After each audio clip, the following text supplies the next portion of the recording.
Nós estamos na série sobre os 7 pecados capitais. Quais são estes 7 pecados chamados de pecados capitais? Orgulho, inveja, raiva, preguiça, avareza, glutonaria e libertinagem. Nós vimos no domingo passado que esses pecados são chamados de pecados capitais porque são pecados geradores de outros pecados. São pecados que dão origem a outros pecados. Eu sugeri para vocês a imagem contemporânea do combo, ou seja, você escolhe um e com aquele item escolhido você leva uma porção de outros itens, ou seja, são pecados que trazem, que carregam outros pecados, que levam a pessoa a cometer uma série de outros pecados. Falar sobre pecados não é muito popular nos nossos dias. Na verdade, não é um assunto agradável nos nossos dias. Outro dia, eu fui questionado, mais ou menos nos seguintes termos. Alguém me disse: Valdinei, você fala muito sobre pecado. Será que você acha que nós aqui na igreja somos muito pecadores? Será que você acha que nós temos tantos pecados assim? E a minha resposta foi mais ou menos a seguinte: eu disse não, de forma alguma, realmente eu não acho isso. Talvez eu fale tanto sobre pecado porque seja um assunto que eu conheço. Tenho alguma experiência com esse assunto e é sempre mais fácil falar daquilo que nós conhecemos. Talvez essa seja a razão para falar tanto sobre pecado. Falar sobre pecado não é popular nos nossos dias, mas é extremamente importante. É extremamente importante falar sobre pecado. Se você não tem problemas com pecado, talvez essa série não tenha muita utilidade para você, mas peço um favor para você. Se você conhecer algum pecador, recomende a série. Quem sabe para ele faça alguma diferença, tenha alguma importância. Me ajude na divulgação dessa série. Pecado capital que nós examinaremos hoje é o pecado da inveja. E talvez seja, dentre os pecados, o pecado da inveja seja o mais democrático dentre todos os pecados. É um pecado cometido por religiosos e é um pecado cometido por pessoas que não são religiosas. É um pecado popular entre pessoas crentes e também é um pecado bastante presente entre ateus. Talvez um ateu tenha dificuldade para admitir que a inveja é um pecado, mas certamente não é um assunto desconhecido daqueles que não acreditam em Deus e daqueles que muitas vezes têm até hostilidade com a crença em Deus, com a crença em alguma divindade. Um pecado muito democrático, o pecado da inveja, está presente em todas as pessoas, em todos os lugares. Porém, eu gostaria de começar a mensagem fazendo uma distinção com vocês. Se de um lado eu reconheço a importância de se falar a respeito do pecado, é preciso que seja feita uma distinção, pois muitas vezes distorções se fazem presentes quando o pecado ou o assunto a respeito do pecado é tratado. E muitas vezes essas distorções consistem no seguinte: coisas que não são pecados à luz da palavra de Deus acabam sendo apresentadas e consideradas como pecados e levam as pessoas a se sentirem culpadas, e culpadas por coisas que não são pecaminosas segundo a palavra de Deus. 2 distinções necessárias nesse tema, a meu ver. São elas as seguintes: primeiro, nós precisamos fazer uma diferença entre admiração e inveja. Admiração não deve ser confundida com o pecado da inveja. Admiração é apreciação.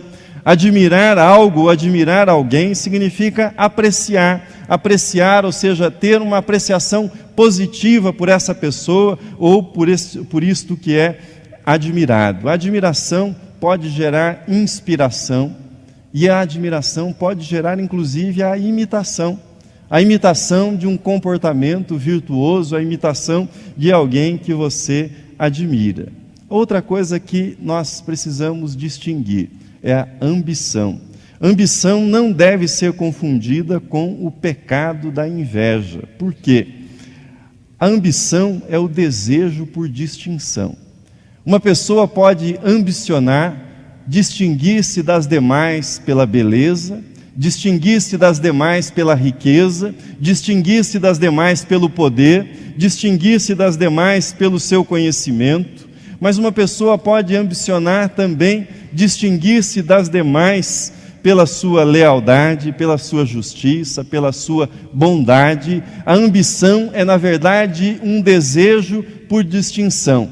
Ambiciona-se alcançar alguma coisa para que, por meio disto, possa distinguir-se das demais pessoas. A ambição torna-se pecado quando ela acalenta, ou seja, quando a ela soma-se a cobiça. Eu quero me distinguir das demais tirando, roubando algo que pertence a outra pessoa. Então, a ambição acaba caminhando na direção do pecado. Penso que essas duas distinções, elas são importantíssimas para que nós não caiamos na hipocrisia ou na paranoia.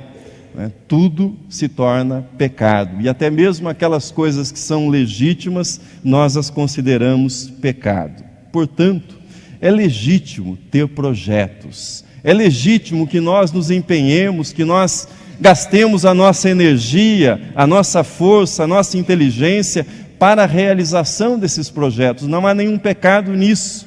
Também é legítimo que nós admiremos pessoas de conduta exemplar. É saudável admirar pessoas que obtiveram êxito no exercício da sua profissão, pessoas que nós consideramos como pessoas realizadas, pessoas que contribuíram por meio do seu esforço para o bem da sociedade. Não há nenhum pecado em admirar essas pessoas, ou admirar pessoas que têm uma vida pessoal, uma vida familiar, que são consideradas como exemplo para nós. Isto não é inveja, portanto, não é pecado e não deve ser fonte de culpa para ninguém.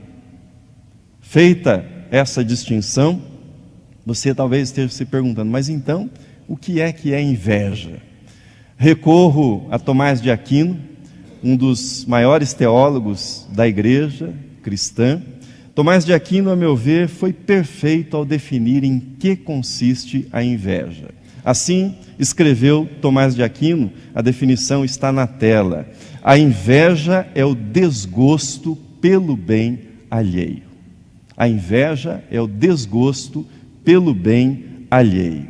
Nessa mesma linha, Zuenir Ventura, escritor brasileiro contemporâneo, ele foi muito preciso ao fazer as seguintes distinções. Zuenir Ventura diz o seguinte: ciúme é querer manter o que se tem. Ciúme é querer manter aquilo que é seu, aquilo que pertence a você.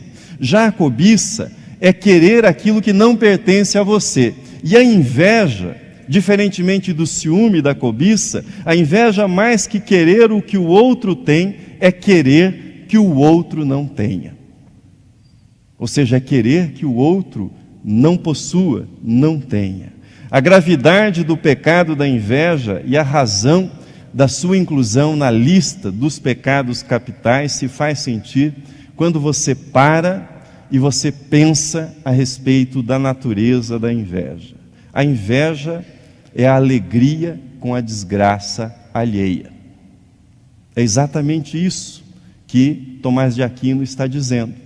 Se a inveja é o desgosto pelo bem do outro, significa que quando o outro está alegre, quando o outro vai bem, quando o outro conquista alguma coisa, um invejoso fica triste, fica abatido com a felicidade do outro. E ele se alegra, por sua vez, com a desgraça do outro, ainda que seja uma alegria momentânea, uma alegria doente, uma alegria passageira.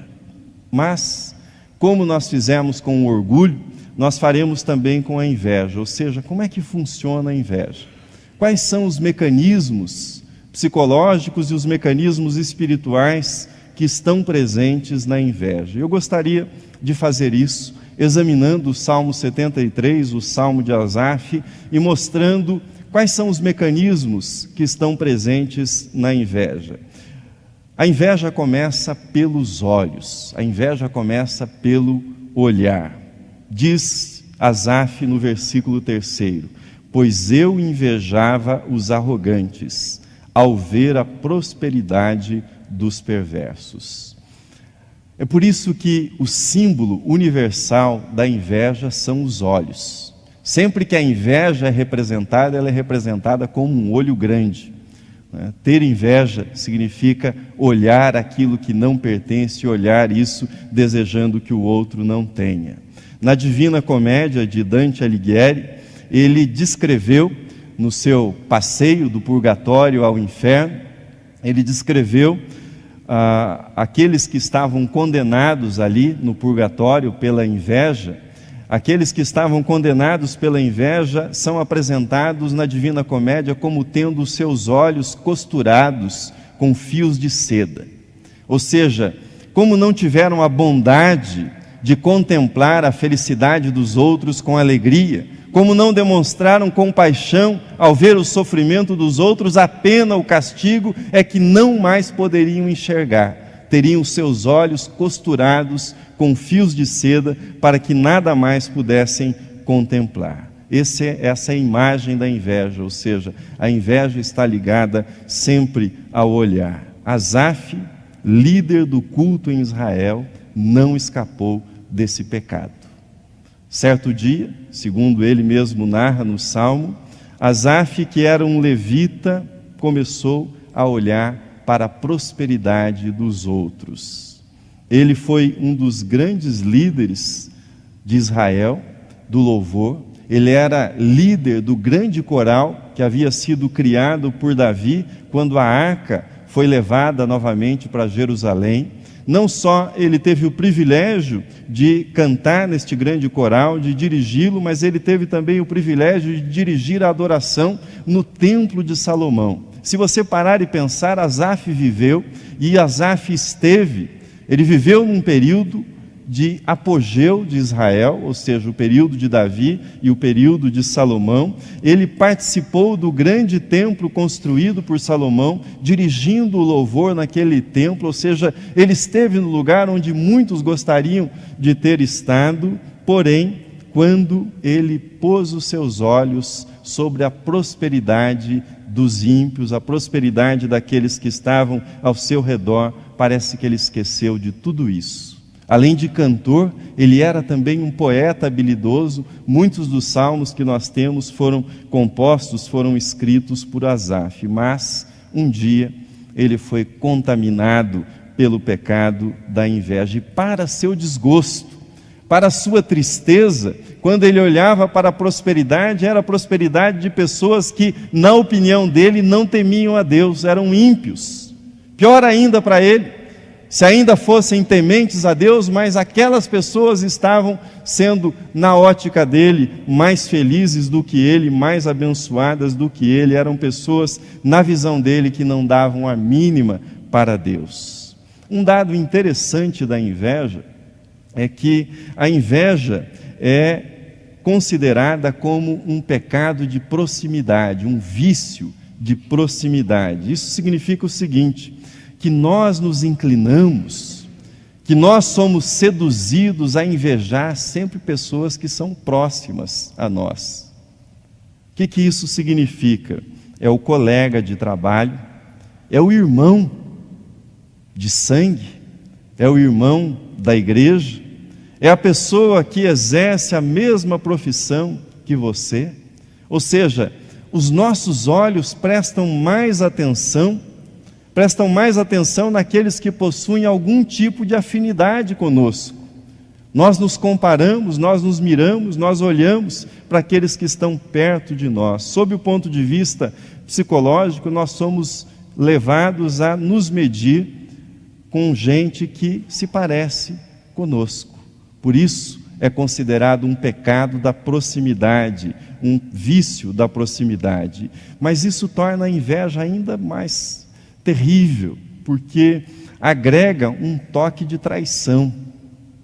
Ou seja, é aquele que é meu vizinho, é aquele que é meu irmão, é aquele que é meu colega de trabalho. Isso agrega um toque de traição e de fingimento. e faz com que a inveja seja um pecado ainda mais repulsivo, ainda mais detestável. Então, a inveja começa pelos olhos, mas a inveja também tem outra característica, que é superestimar a felicidade dos outros. É muito interessante ver isso no Salmo 73. Veja como Asaf descreve esse momento em que ele teve inveja dos ímpios. Ele diz assim: pois tive inveja dos arrogantes, quando vi a prosperidade desses ímpios. Eles não passam por sofrimento e têm o corpo saudável e forte, estão livres dos fardos de todos, não são atingidos por doenças como os outros homens. Por isso o seu povo se volta para eles e bebe suas palavras até saciar. Assim são os ímpios, sempre despreocupados, aumentam suas riquezas. Eu li na nova versão internacional, um pouco diferente da nossa. Mas pense comigo, será que existe alguém sobre a face da terra que nunca passe por sofrimento? Asaf superestima a felicidade das outras pessoas. Será que existe alguém que nunca fique doente? Mas será que não era só isso que incomodava Asaf? Não. Incomodava-o também que essas pessoas tinham, ou seja, eram admiradas e eram imitadas pela população. E isso fazia com que Asaf se sentisse terrível. Afinal de contas, ele, anos louvando a Deus no coral, anos dirigindo a congregação de Israel no louvor a Deus, e ele nunca foi capa de revista. Nunca fizeram uma entrevista com ele.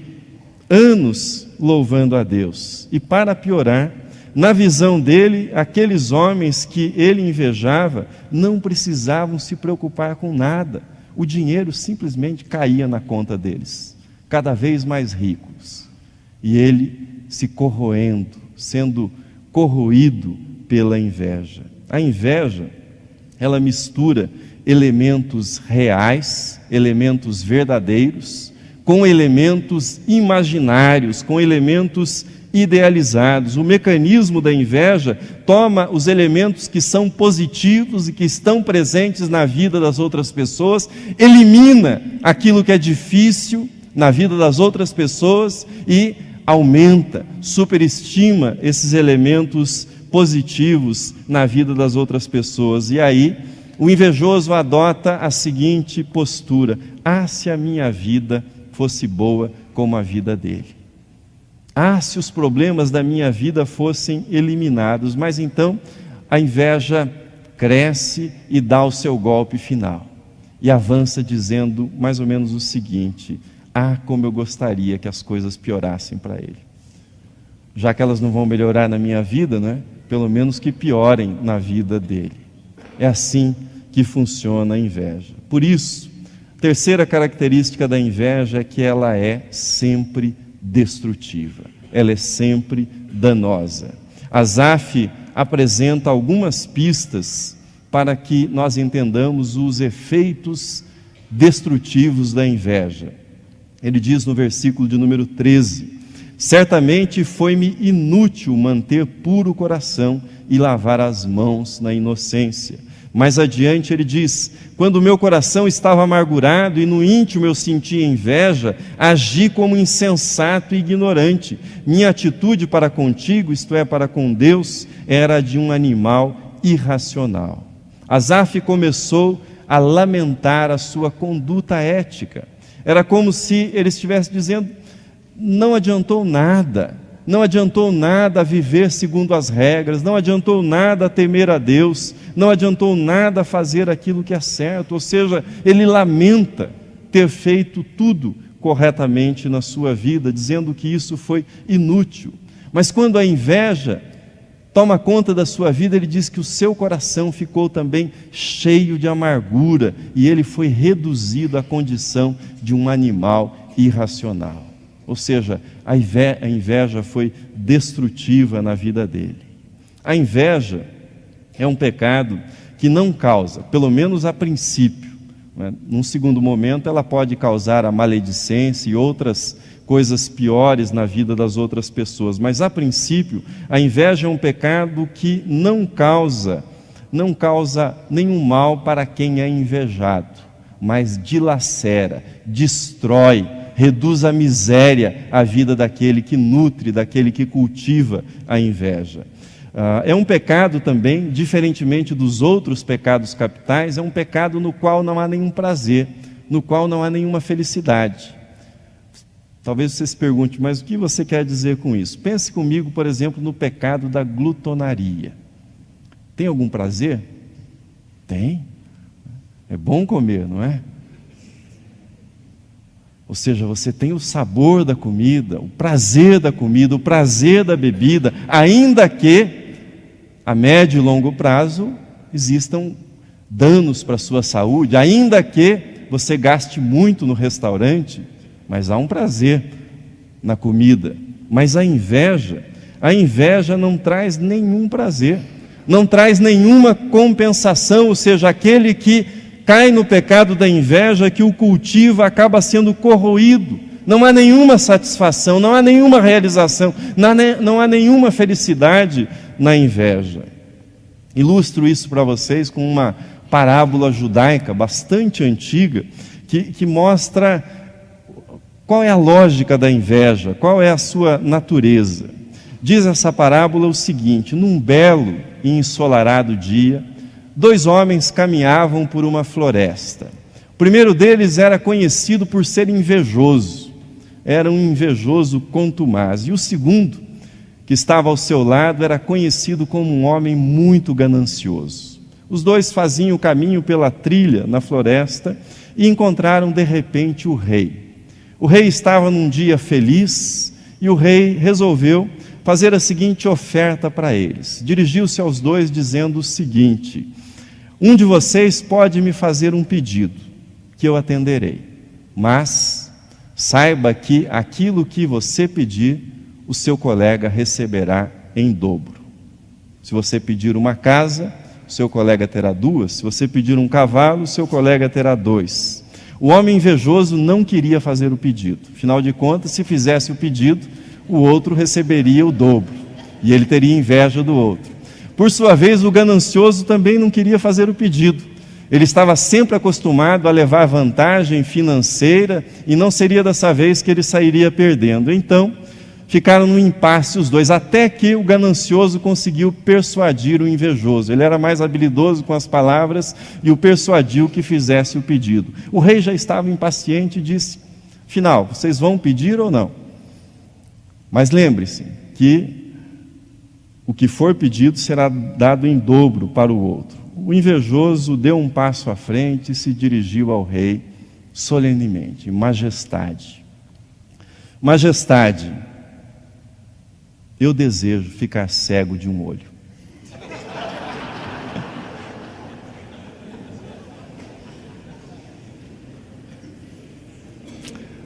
Na literatura que trata do tema da inveja, há algumas expressões fortes para traduzir isso que essa parábola diz de modo bem-humorado, para traduzir a gravidade e o perigo da inveja na vida humana. A inveja já foi chamada de câncer da psique. A inveja já foi chamada de masoquismo da alma. Masoquismo da alma, ou seja, é uma forma de torturar a própria alma, de maltratar a própria alma. A Bíblia também não poupa. A Bíblia não poupa termos fortes para alertar-nos contra os efeitos destrutivos da inveja. Veja o que diz Provérbios 14:30. O texto está na tela também. O coração em paz dá vida ao corpo. Mas preste atenção nisso. Mas a inveja apodrece os ossos. Veja a gravidade, a inveja apodrece os ossos. Uma das consequências mais nefastas da inveja é a presença do ressentimento, da amargura. É um ressentimento, uma amargura que tem uma natureza existencial. Veja o que Tiago escreveu no Novo Testamento a esse respeito. Quem entre vós é sábio e inteligente? mostrem mansidão de sabedoria, mediante com digno proceder as suas obras. Se, pelo contrário, tendes em vosso coração inveja amargurada e sentimento faccioso, nem vos glorieis disso, nem mintais contra a verdade. Esta não é a sabedoria que desce lá do alto, antes é terrena, animal e demoníaca. Pois onde há inveja e sentimento faccioso, aí há confusão e toda espécie de coisas ruins. Veja o combo, toda espécie de coisas ruins. Escolha a inveja e leve toda espécie de coisas ruins junto com a inveja. Caminho para finalizar a nossa meditação, mas como é que nós podemos enfrentar a inveja? Como nós podemos combater a inveja na nossa vida? Já faz alguns anos que eu carrego comigo a seguinte convicção: a inveja cresce na escuridão, mas ela murcha, ela definha, ela desaparece quando ela é levada à luz de Deus, quando ela é exposta à luz que há na presença de Deus. O caminho para combater a inveja é a confissão desse pecado diante de Deus. É esse o movimento que nós percebemos no Salmo que foi escrito por Asaf. A inveja começou a murchar no coração de Asaf quando ele fez o movimento de tirar os seus olhos dos ímpios e dirigi-los para Deus. Quando ele parou de olhar para os ímpios e voltou os seus olhos para o seu Deus e para a adoração a Deus. Asaf diz que ele estava esgotado espiritualmente, enquanto ele se debatia com este problema de por que os ímpios prosperavam e ao mesmo tempo invejava a prosperidade dos ímpios. Mas quando ele entrou no santuário, ou seja, quando ele se colocou diante de Deus em confissão e em adoração, a sua compreensão começou a mudar. Portanto, o melhor modo de parar de olhar para a vida do outro e invejá-la é olhar para Deus, é buscar a presença de Deus, é ir à presença de Deus, é adorar a Deus, e é confessar, e é reconhecer, e é olhar para aquilo que você tem na sua vida, e por aquilo que Deus fez na sua vida, e agradecer a Deus pelas bênçãos que você tem. Quando você faz isso, a inveja murcha, ela definha, ela morre no seu coração, e a gratidão a Deus emerge, a gratidão a Deus aparece. Veja o que Asaf diz: todavia, estou sempre contigo, tu me seguras pela minha mão direita. Quanto a mim, bom é estar junto a Deus. No Senhor Deus ponho o meu refúgio para proclamar todos os seus feitos. Em nenhum lugar na Bíblia nós temos uma afirmação que a vida seja justa. Em nenhum lugar você vai encontrar na Bíblia esse tipo de afirmação. Mas a Bíblia afirma, do começo ao fim, que Deus é justo. Deus é justo, Deus é bom. Em lugar algum na Bíblia está escrito que a vida sobre a terra é tudo que nós temos. Mas a Bíblia afirma que Deus nos deu esta vida para que nós aprendamos a perseverar, aprendamos a crescer na confiança e na fidelidade a Ele. E a Bíblia afirma que haverá um dia quando Deus chamará os seus servos e os seus servos ouvirão dele: servo bom e fiel. Foste fiel sobre o pouco, sobre o muito te colocarei. Ou seja, nós não devemos mirar o nosso vizinho, nós não devemos mirar aquele que está ao nosso lado, achando que a vida ou Deus está sendo mais bondoso com ele, menos bondoso conosco. Isso pertence a Deus, aos desígnios de Deus. Nós devemos mirar a eternidade e nesta vida exercer aquilo que foi dado a nós com fidelidade, sem nos compararmos aos outros e sem buscarmos fazer o papel de Deus na vida dos outros. Confie na soberania de Deus, na providência de Deus em sua vida. Não fique se comparando aos outros, não fique olhando para a vida dos outros e comparando com a sua vida. Por fim, eu queria propor para você um exercício. Hoje está frio, não é? Mas Você pode ficar assentado no seu banco. O exercício é o seguinte: eu disse para você que a inveja é um vício de proximidade, ou seja, nós invejamos aquele que ocupa a mesma profissão que nós, quem sai da mesma garagem que a nossa, mas sai com um carro bem melhor que o nosso, não é? Bem mais caro que o nosso, e você fica olhando dizendo: o que será que ele está fazendo, não é, para ter um carro tão bom assim? Ou seja, nós invejamos aquela pessoa que tem a mesma idade que nós, mas já se firmou na profissão, está ganhando muito mais do que eu ganho. Ou seja, é um vício da proximidade. Pois bem, o exercício que eu quero propor para você é o seguinte: escolha alguém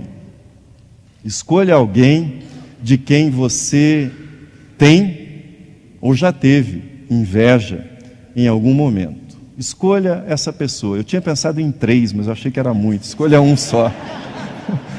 Escolha uma pessoa de quem você já teve ou tem inveja. E comece a orar por essa pessoa. Escreva o nome dessa pessoa em algum cartão, na sua Bíblia, e comece a orar. Certamente você terá dificuldades no início. Certamente você terá dificuldades, mas diga para Deus exatamente como você se sente em relação a essa pessoa, em relação ao que você julga que é o sucesso dessa pessoa, e peça que Deus abençoe a vida dessa pessoa. É impossível orar por uma pessoa, é impossível orar em favor do sucesso de uma pessoa e a inveja permanecer no seu coração. A inveja vai murchar, ela vai desaparecer, e a paz de Deus virá sobre o seu coração, e a bênção de Deus sobre a sua vida. Deus o abençoe, Deus o guarde. Amém.